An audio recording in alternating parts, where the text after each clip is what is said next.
नमस्कार दोस्तों। आज हम सुनेंगे 16 सोमवार व्रत कथा।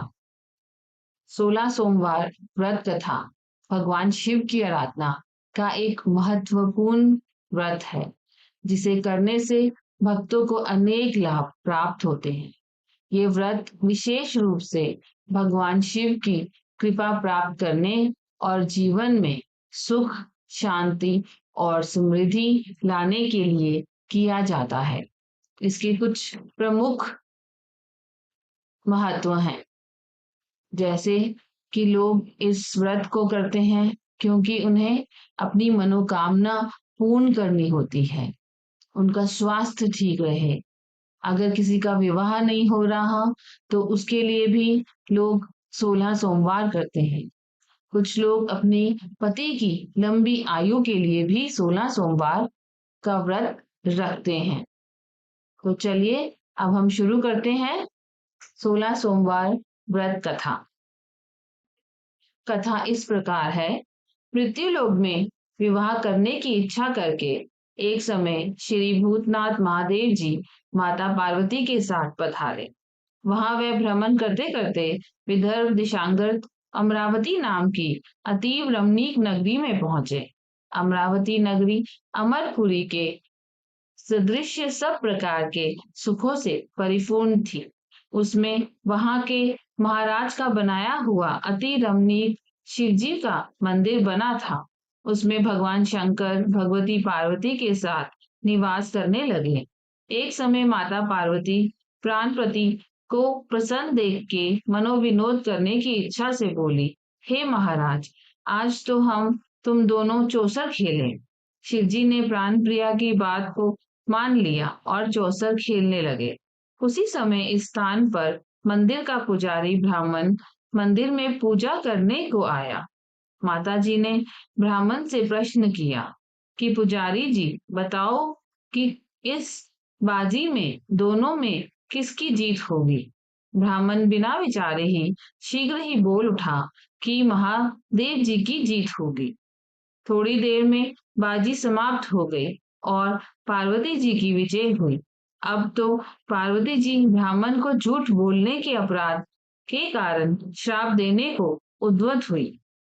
तब महादेव जी ने पार्वती जी को बहुत समझाया, परंतु उन्होंने ब्राह्मण को कोढ़ी होने का श्राप दे दिया। कुछ समय बाद पार्वती जी के शापवश पुजारी के शरीर में कोढ़ पैदा हो गया। इस प्रकार पुजारी अनेक प्रकार से दुखी रहने लगा। इस तरह वे कष्ट भोगते हुए जब बहुत दिन हो गए तो देवलोक की अप्सराएं शिवजी जी की पूजा करने उसी मंदिर में पधारी और पुजारी के कष्ट को देख बड़े दया भाव से उससे रोगी होने के कारण पूछने लगी। पुजारी ने निसंकोच सब बातें उनसे कह दी। वह अप्सराएं बोली, हे पुजारी, अब तुम अधिक दुखी मत होना। भगवान शिव जी तुम्हारे कष्ट को दूर कर देंगे। तुम सब व्रतों में श्रेष्ठ षोडश सोमवार यानी कि 16 सोमवार का व्रत भक्ति भाव से करो। तब पुजारी अप्सराओं से हाथ जोड़कर विनम्र भाव से षोडश सोमवार व्रत की विधि पूछने लगा। अप्सराएं बोली कि जिस दिन सोमवार हो उस दिन भक्ति के साथ व्रत करें। स्वच्छ वस्त्र पहने, आधा सेर गेहूं का आटा लें, उसके 3 अंगा बनावें और घी, गुड़, दीप, नैवेद्य, पुंगी फल, बेलपत्र, जनेऊ का जोड़ा, चंदन, अक्षत, पुष्पादि के द्वारा प्रदोष काल में भगवान शंकर का विधि से पूजन करें। तत्पश्चात अंगिकाओं में से एक शिव जी को अर्पण करें। बाकी 2 को शिवजी का प्रसाद समझकर उपस्थित जनों में बांट दें और आप भी श्री प्रसाद पावें। इस विधि से 16 सोमवार व्रत करें। तत्पश्चात 17वें सोमवार के दिन पाव सेर पवित्र गेहूं के आटे की बाटी बनावें। तदनुसार घी और गुड़ मिलाकर चूरमा बनावें और शिवजी का भोग लगाकर उपस्थित भक्तों में बांटें। पीछे आप सकुटुम्ब प्रसादी लें तो भगवान शिवजी की कृपा से सभी मनोरथ पूर्ण हो जाते हैं। ऐसा कहकर अप्सराएं स्वर्ग को चली गईं। ब्राह्मण ने यथाविधि षोडश सोमवार व्रत किया तथा भगवान शिव जी की कृपा से रोग मुक्त होकर आनंद से रहने लगा। कुछ दिन बाद जब फिर शिवजी जी और पार्वती जी उस मंदिर में पधारे, तब ब्राह्मण को निरोग देखकर पार्वती ने ब्राह्मण से रोग मुक्त होने का कारण पूछा। तो ब्राह्मण ने 16 सोमवार व्रत कथा कह सुनाई।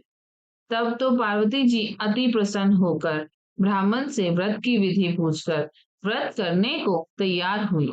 व्रत करने के बाद उनकी मनोकामना पूर्ण हुई तथा उनके रूठे पुत्र स्वामी कार्तिक स्वयं माता के आज्ञाकारी हुए। परंतु कार्तिकेय जी को अपने विचार परिवर्तन का रहस्य जानने की इच्छा हुई और माता से बोले, हे माता जी, आपने ऐसा कौन सा उपाय किया जिससे मेरा मन आपकी ओर आकर्षित हुआ?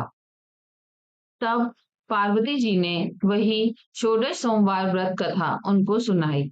स्वामी कार्तिकेय जी बोले कि इस व्रत को मैं भी करूंगा, क्योंकि मेरा प्रिय मित्र ब्राह्मण दुखी दिल से परदेश गया है। हमें उससे मिलने की बहुत इच्छा है।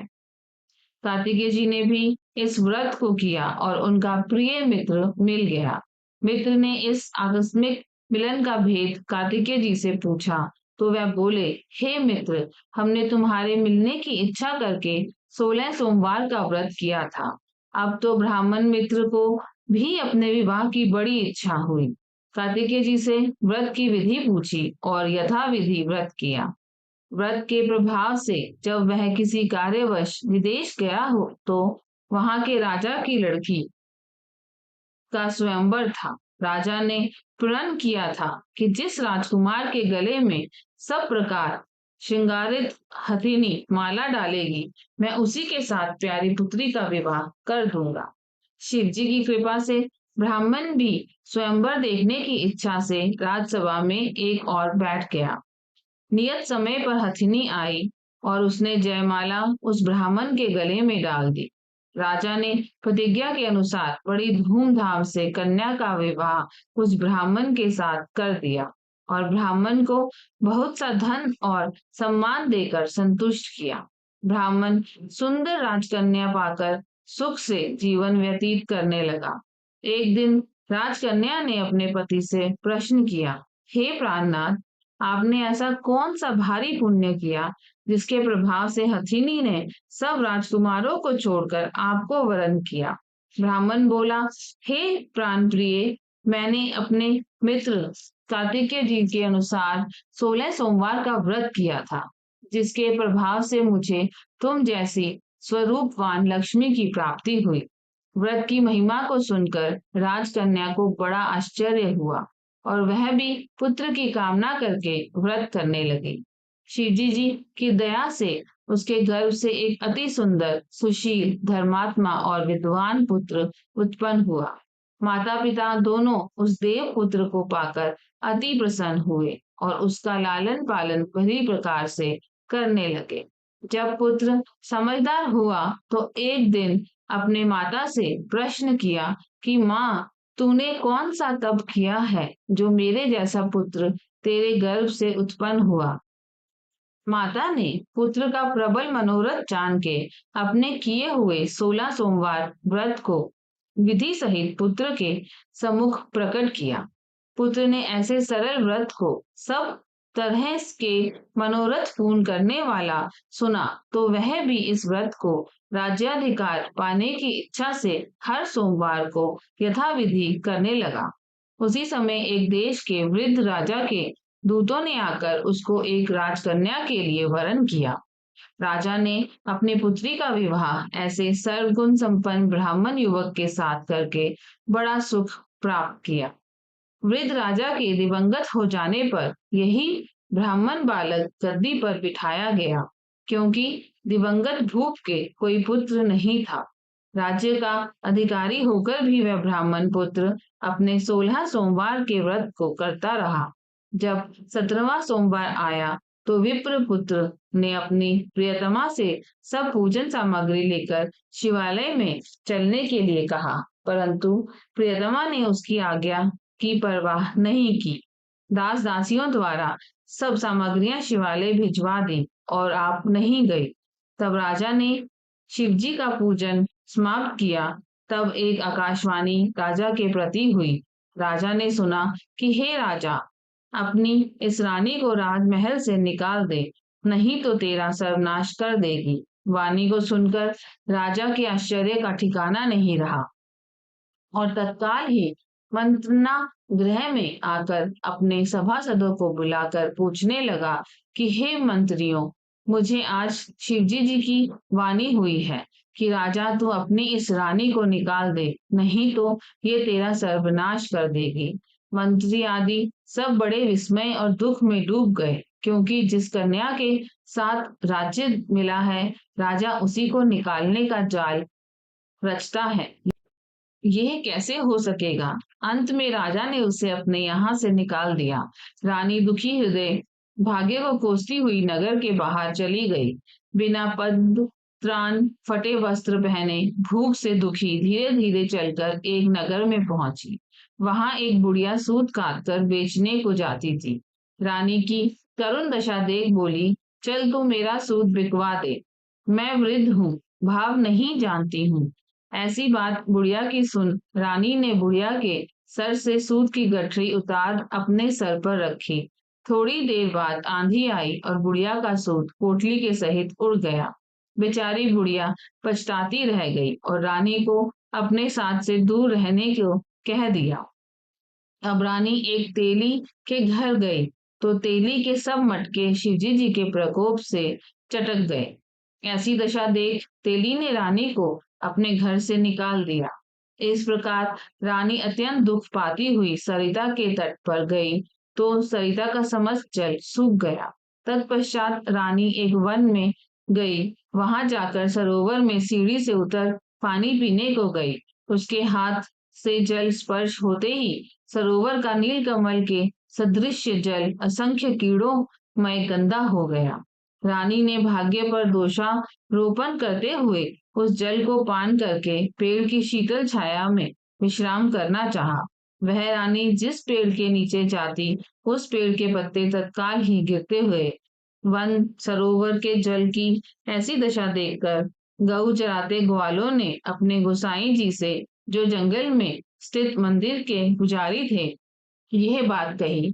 गुसाई जी के आदेशानुसार ग्वाले रानी को पकड़कर गुसाई जी के पास ले गए। रानी की मुख कांति और शरीर शोभा देख गुसाई जान गए कि वह अवश्य ही कोई विधि की गति की मारी कोई कुलीन अबला है। ऐसा सोच पुजारी जी ने रानी के प्रति कहा कि पुत्री, मैं तुमको पुत्री के समान रखूंगा, तुम मेरे आश्रम में ही रहो, मैं तुमको किसी प्रकार का कष्ट नहीं होने दूंगा। गुसाई के ऐसे वचन सुन रानी को धीरज हुआ और आश्रम में रहने लगी।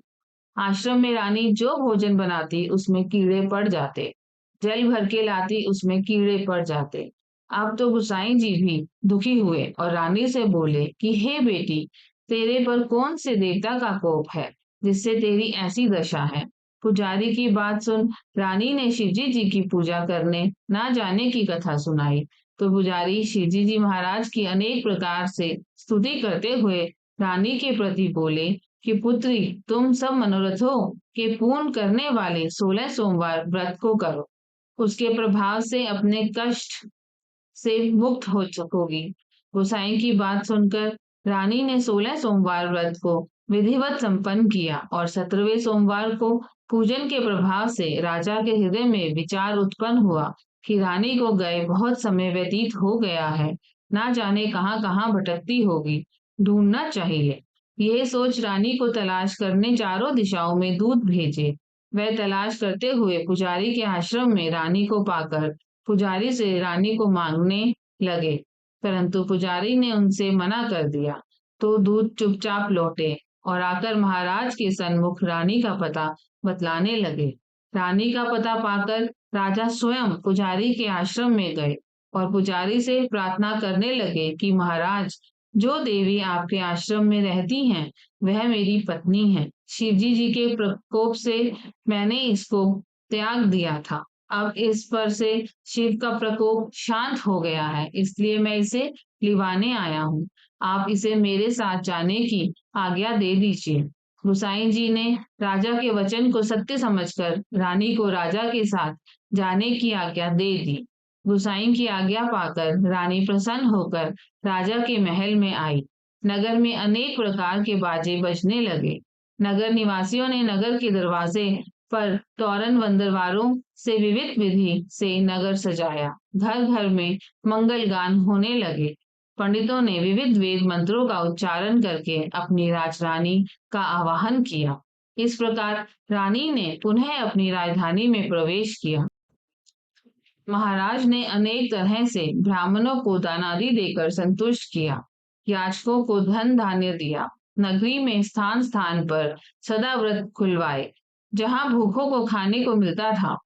इस प्रकार से राजा शिवजी की कृपा का पात्र हो राजधानी में रानी के साथ अनेक तरह के सुखों का भोग करते सोमवार व्रत करने लगे। विधिवत शिव पूजन करते हुए लोक में अनेकानेक सुखों को भोगने के पश्चात शिवपुरी को पधारे। ऐसे ही जो मनुष्य मनसा वाचा कर्मणा द्वारा भक्ति सहित सोमवार का व्रत पूजन इत्यादि विधिवत करता है, वह इस लोक में समस्त सुखों को भोग कर अंत में शिवपुरी को प्राप्त होता है। ये व्रत सब मनोरथों को पूर्ण करने वाला है। ओम नमः शिवाय।